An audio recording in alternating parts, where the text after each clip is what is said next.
So sometimes people can be curious about your experiences.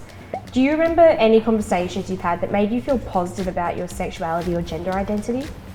I think I love when people ask about pronouns, like what pronouns do you use instead of just assuming. Yeah, absolutely. I think similar to that, like I've had conversations with people in my workmates, around pronouns, because I wear a pronoun pin and I have it in my email signature and that sort of stuff.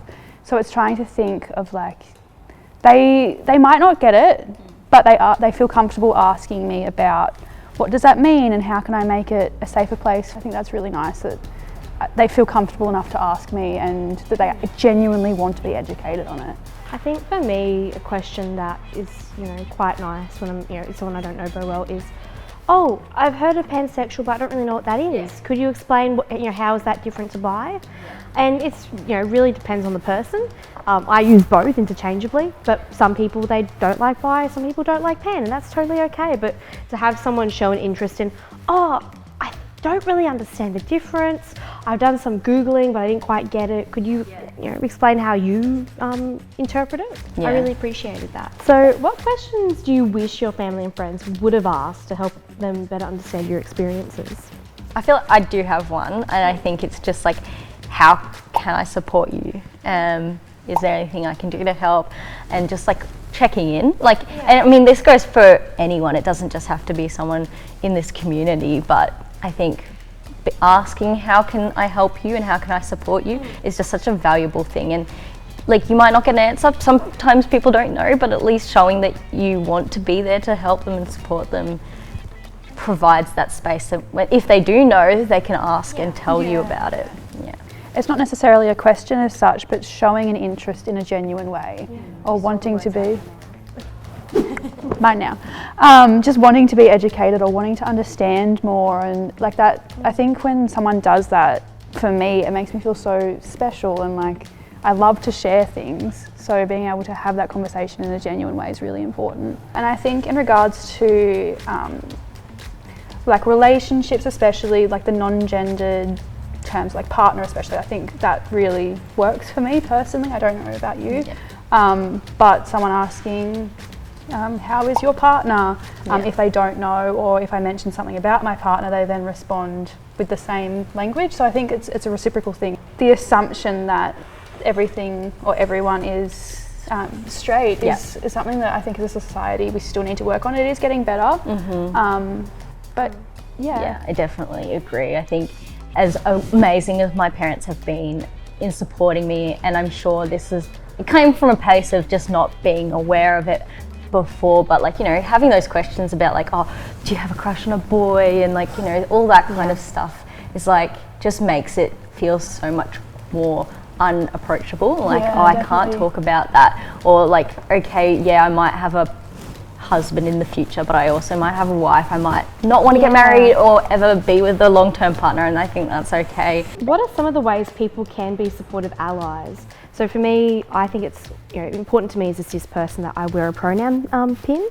In my online social media presence, I have my pronouns there because, hey, let's not make a big deal out of it. Make it a safe space for everyone to talk about their pronouns. Yeah. And I think with that, like, that's such a simple thing to do, but it could really make someone feel so included and so safe to approach or talk to you or be within that space with you. There's actually a lot of resources already existing for allies to learn about. A lot of companies will have their own sort of LGBT cultural awareness training. Minus 18 has done a lot of work for creating videos and articles around specifically parents and how to support your queer or trans young person. I think especially important if you have a trans young person to be able to seek out some type of like parent support group, because there is so much that your trans young person will be dealing with that you might have never thought about.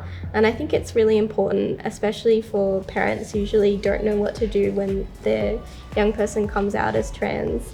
They might be like, what does that mean? What does that do?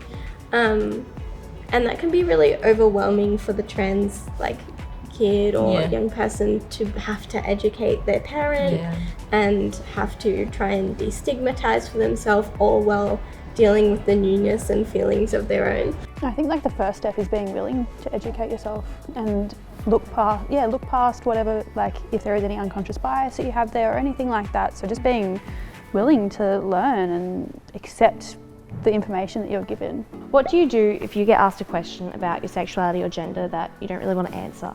So how do you manage those kinds of situations? My best go-to is to say I'm uncomfortable with answering that. Yeah. I think especially if you're already uncomfortable, the best thing is to just be like, I'm uncomfortable, and you know, it's something easy to say, especially if you feel yourself already retreating. Yeah. I also think, I know from my own personal experience, that I sometimes put a little bit of spin of dishonesty and just be like, I don't know. Just kind of be like, I'm not going to answer that, but instead of saying I'm not going to answer that, because sometimes in situations that doesn't feel safe or comfortable to do. So just being like, oh, I don't really know, or I'm not sure, or even just, you know, giving the answer that you feel is needed in that time, even if it's not the truth, because if it's not safe to do so, it's not safe to do so. Yeah, and even like directing back to any resources, because there's, like you said, there's so much out there. I'm terrible at conflict management. Yeah. So my first thought is run away, get out of here. And sometimes, sometimes it's actually really helpful to go, oh, I'm really sorry, I've got a mate who's waiting for me, or oh, sorry, I've got to get this, my dad's calling. Especially, it's very uncomfortable when they're asking about something that you don't have any experience in. I can't speak for every member of the community. I can't be a mouthpiece. I can only talk about my own experiences. And I think a tip for someone, if they were the person asking those questions, is think about if you would feel comfortable someone asking the exact same thing of you. I know obviously that there is diversity within this community, but we also don't have to have all the answers. We don't have to share our lives or anything to do personally.